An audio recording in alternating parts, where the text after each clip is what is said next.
point that nobody ever directly votes for president. What you do is you vote for a slate of electors who are pledged to support the candidate that you have chosen. This has evolved over time, but at no time in our history, and to this day, 2020, nobody gets to actually vote for president. You don't. Back years ago, what would happen was the state legislatures would decide who would be the electors to choose who the president would be. Initially, the founders thought that they would have the Congress decide who the president would be. But that was seen as too much of control of one branch of government over the other. So they split it up to where they would have the state legislatures intervene. It's another one of those great balances of power that we have. So Lewis is absolutely right. Nobody directly elects the president, but it's changed over time the way we've done it. It used to be that the legislatures voted without any input from the citizens at all. It's changed now to where citizens vote for electors and then they're sent to the Congress to make the decision. But it's the same thing as we deal with the Senate. It's only been about 100 years ago that we had direct election of senators. It used to be that the state legislatures chose them too. So again, compromise, balance, all that sort of thing. So let's go back through some historical elections. And Chief, you may have to help me a little bit if I'm not able to post the pages that I want to post. So let's see. Share content and here.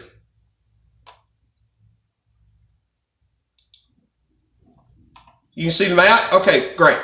All right, so this is, and just for your own edification and your own research if you want to do it, Wikipedia has some really, really good basic Reader's Digest and more type of analysis of Electoral College and presidential elections in the United States.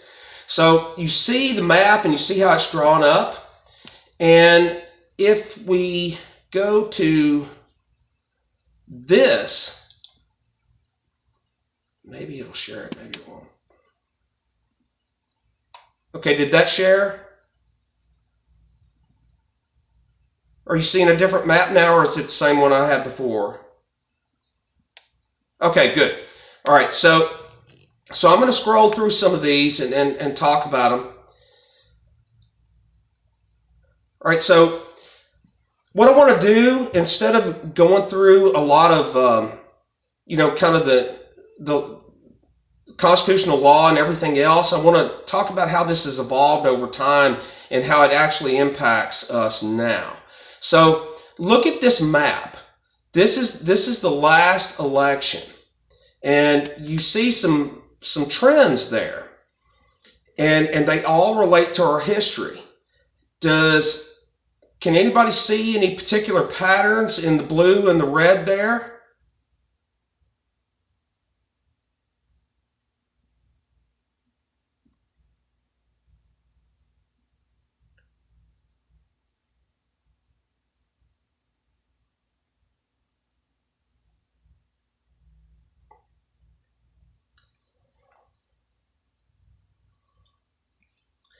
That's right. So going back a little bit more in my own personal experience, and when I went off to law school, I went to an urban environment that I'd never been to before, and I was like, okay, I'm a fish out of water here. And I had always thought that everything that mattered growing up was the difference between North and South. That was the way that I was raised. But when I got there, I realized very quickly that the greatest distinction in our politics and in our culture is urban and rural. And this map points it out. All you have to do is look. And if you know your history and know politics, you can kind of see what I'm talking about. So If you look here in western Mississippi and you look here in western Alabama, what's going on there? Why is that blue? Brad, you talked about it. You talked about the urban and rural distinction. Those areas are rural. I'm telling you, I've lived there. Why are they blue?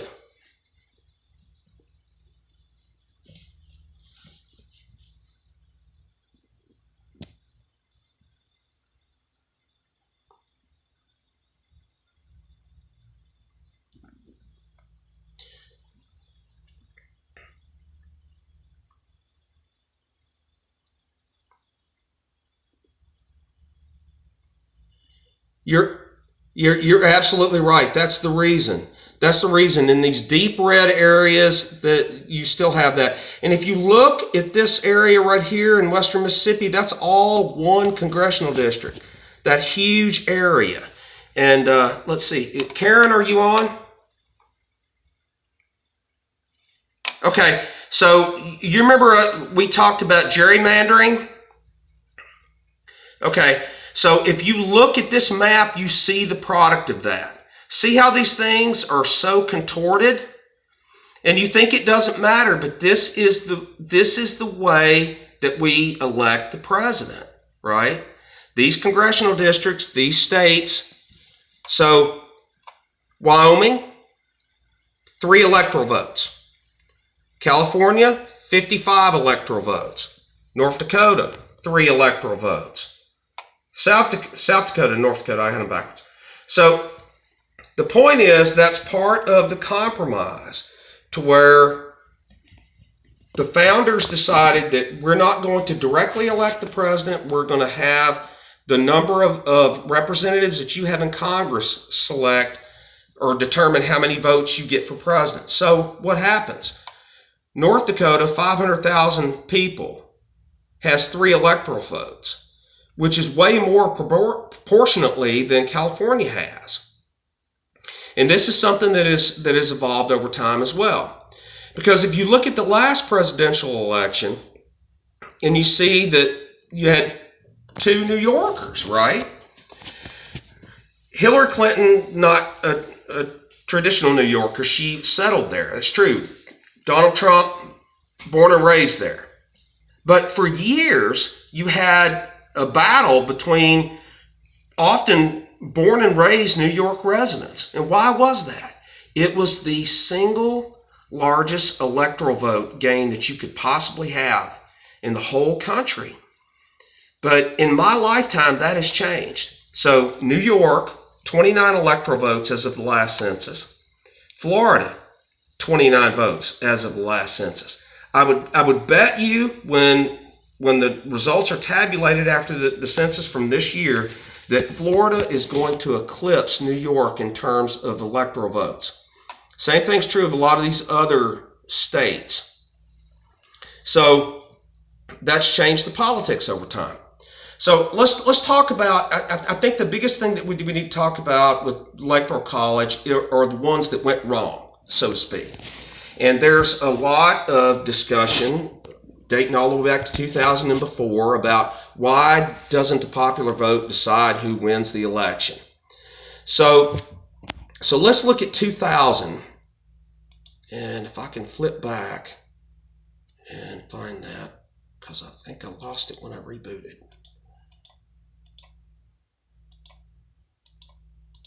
Anyway, I'll go ahead with it. So in 2000, as we all know, Bush beat Gore very close, 271 to 266. And if any state had gone the other way, it would have changed the dynamic. All right, well, what if we amended the Constitution a little bit? Not to totally do away with the Electoral College, but simply to do away with the bias for senators. In other words, if you allowed states to have the same number of electoral votes that they have members in the House of Representatives, how would that have changed things? Well, if that had happened, that would have meant that Gore would have won the election instead of Bush. But it would not have changed. It would not have changed at all the result in 2016.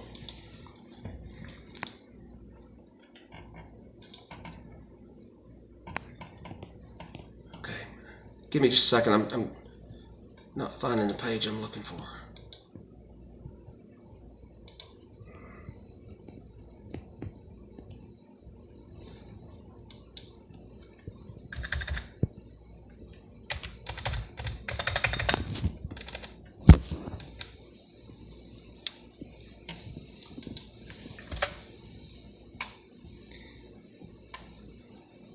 Okay, here we go.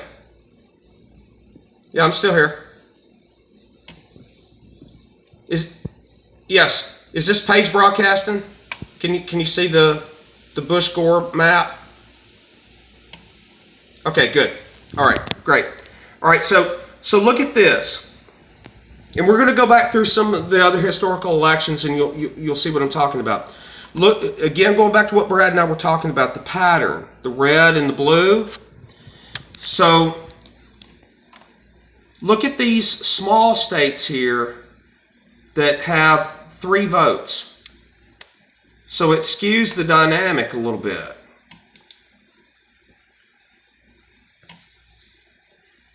So let's go back to some of the Civil War era legal changes. So as we all know, when the Constitution was adopted, there was the infamous 3/5 compromise as a balance of power between the North and the South, to where the Southern states could count as 3/5 of a person all enslaved people in order to give them more representation in Congress. At that time, Virginia was the largest state, larger than New York. So when the Civil War was over and the Reconstruction Acts came through, there had to be a reckoning with how we're going to allow these freedmen, as they called them then, to vote. So they were allowed a 100% representation in Congress. So what did that mean? That meant that the newly reconstructed Southern states were going to have more Electoral College power than they had before, right? So let's go back. Let me find this. All right, let's go back to 1860.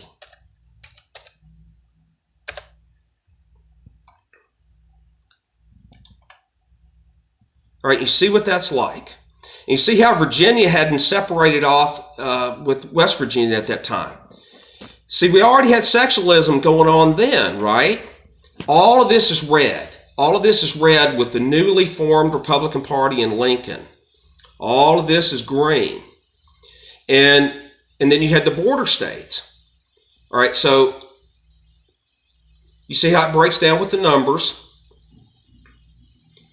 We could see what was coming back then.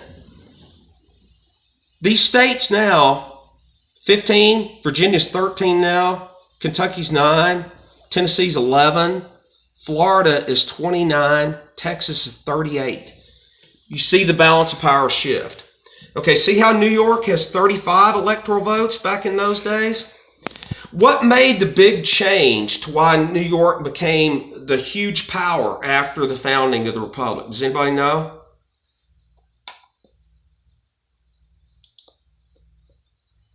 It's geographical, architectural.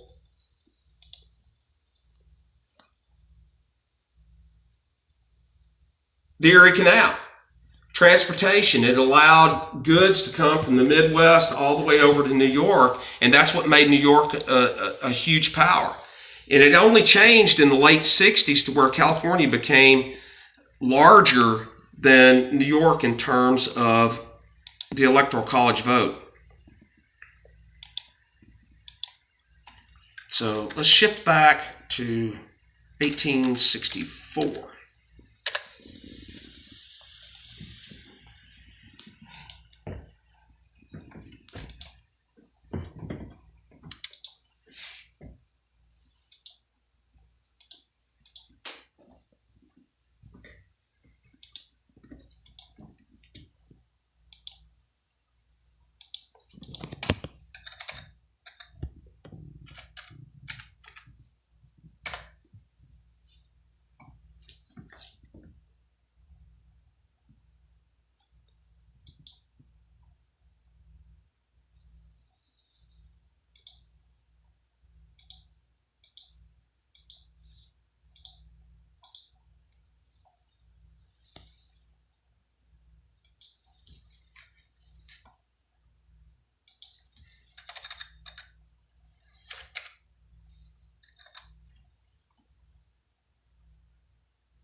Bear with me just a minute. I'll try to come back up. It's spinning.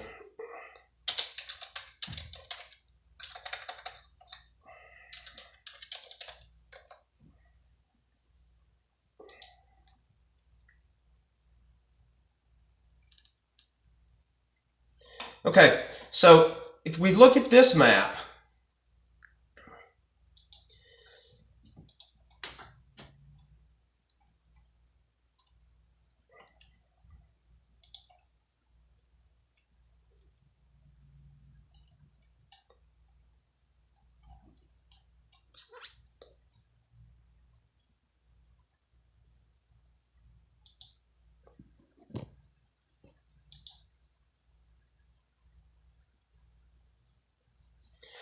the key thing here is that the states that are in brown there were in rebellion. So they were not allowed to actually vote.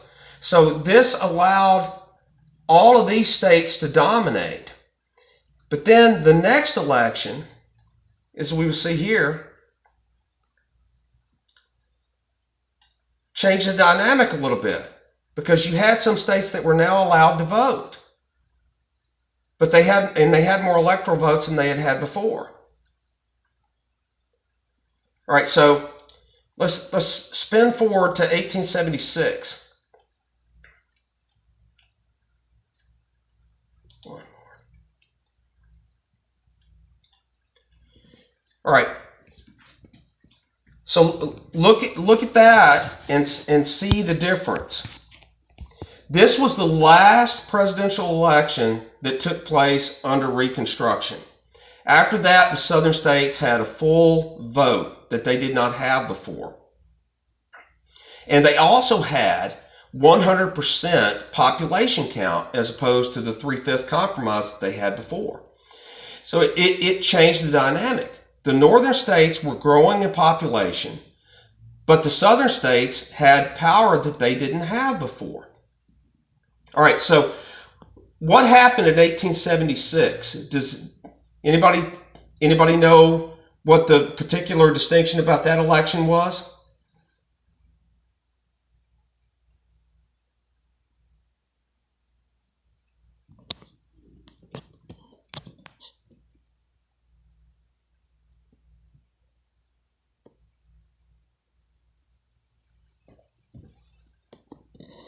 That's exactly right. That's what happened. And he promised to end Reconstruction if the Congress would agree to elect him. So the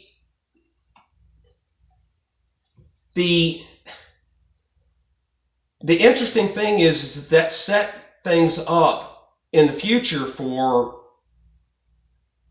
more and more battles over the same sort of compromise. So in 1880, let's spin this forward just a bit. Okay, James Garfield. All right, so look at this map. You see how it's all solidified. The entire southeast region is blue. The entire northeast region is red, or pink in this particular schematic. But what's the key state? It's New York with its 35 votes. So whoever won New York from this point forward, probably all the way into the 20s and 30s, was going to win the election. That's what it came down to. Well, there are a lot of pockets in the state. You've got New York City, and then you've got the rural areas out there. So this one state, because of the Electoral College, determined who was going to win the presidential election. None of these others mattered. Look at California out here. Only 6 votes at that time. Okay, so if you look at the map and you see the little 1 right there, what does that mean? So the Constitution does not direct the states in terms of how they select their electors. They can choose them any way they want. They can allow people to vote by popular will. They could have the legislature choose the electors, which is the way it was done, for many, many years. Or they could have any kind of variation of that same theme. So what some states do, and you'll see this even today, they select them by congressional district.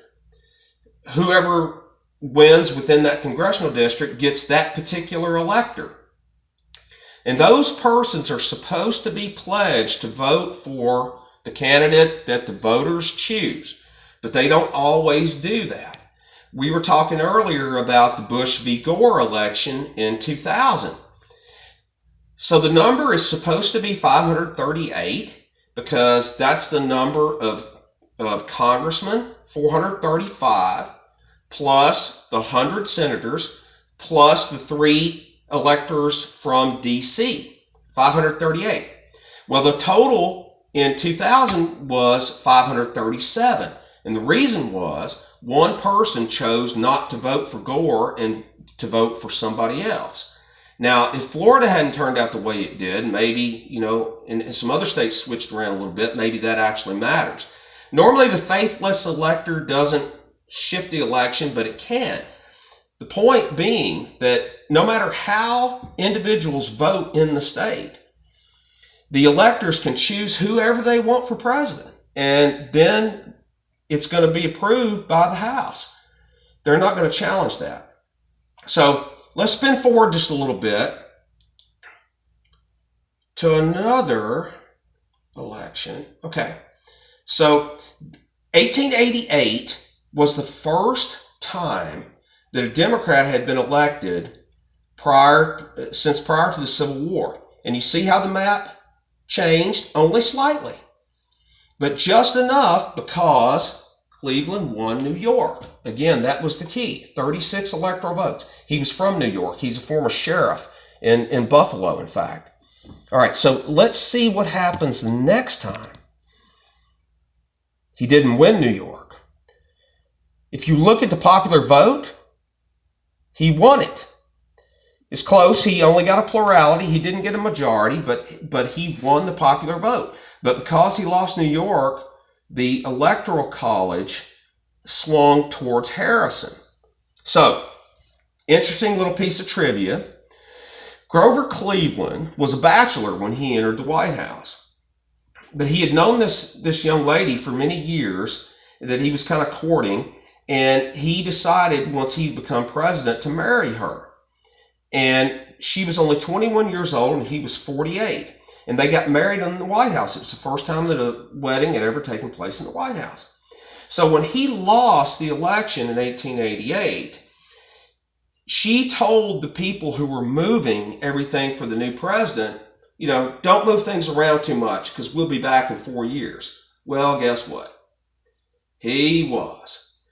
And you see the difference in 1888 as opposed to 1892 as opposed to 1888. He won New York where he lost it before.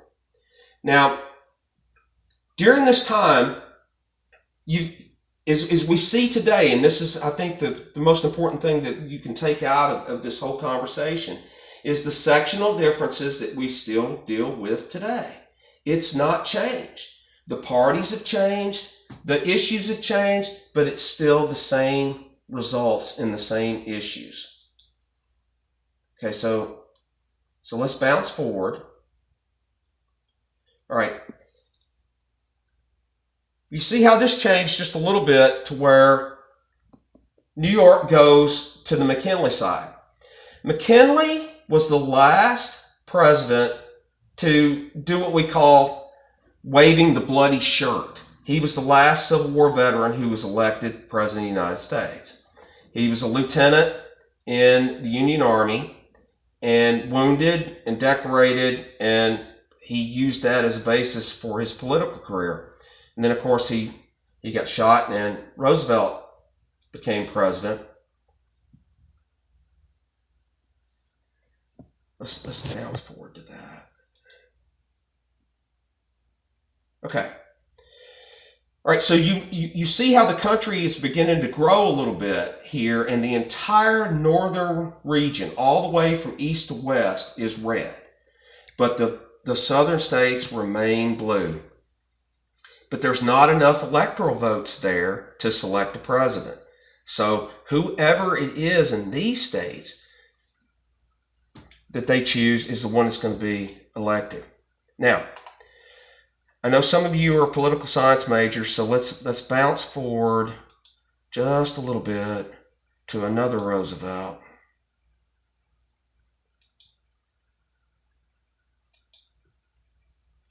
Okay, before we get to that, we're gonna look right here. Look at this. Okay, this is the 1928 election. It is completely red. The United States is filled out, except for Alaska and Hawaii. But look at the blue area that you have right there. There's no way anybody can win the presidency, no matter how many popular votes they get in this area, because of all of the rest of this, right? But that's about to change. It's about to change real fast. So look at that. Look at that. This is what we call in politics a realigning election. And the popular vote drove the Electoral College in this sense. It doesn't always. What we're dealing with right now is the same sort of thing that we have seen in 4 times, counting last time 5, in the past, that certain areas control the rest of the country, even though they don't have most of the population. But this is one of those examples where the population drove the vote. So let's bounce forward. Let me change it to this. I want to show you something that is what I would call a realigning election without a realignment. Okay, this is the last landslide by a Democratic presidential candidate. This particular map was based on the 1960 census. If you look at Florida, Florida only had 10 electoral votes prior to this election. It had 14 in this one. So it was a huge shift. And if you look here, New York has 43 electoral votes. California has 40. That's the last time. That's the last time that California is going to trail any of the other states in terms of electoral votes. But what's the pattern that you see here? LBJ, Southern Democrat, manages to sweep the country except for Arizona, which is where Barry Goldwater, senator, was from, and these 5 southern states. So this brings up another point that's really important to remember about the Electoral College. We talked earlier about you voting for a president or voting for an individual, voting for whatever. You actually don't, you vote for an elector. But at the same time, the electors can vote for anybody, and the individual marking a ballot can vote for anybody. There's no requirement that anybody actually be on a ballot, be approved by the legislature or anything like that in order to receive votes for president. So I would say about the Electoral College that it's 4 years, there's no degree, you don't have to have a degree program, you don't have to take an ACT, you don't have to take an SAT. Anybody can get votes, and it happens. It happens every time. So this is one of those examples, and you can see it not only in the popular vote but also in the Electoral College of winning by losing. Because watch what happens the next time. It's the same pattern. These same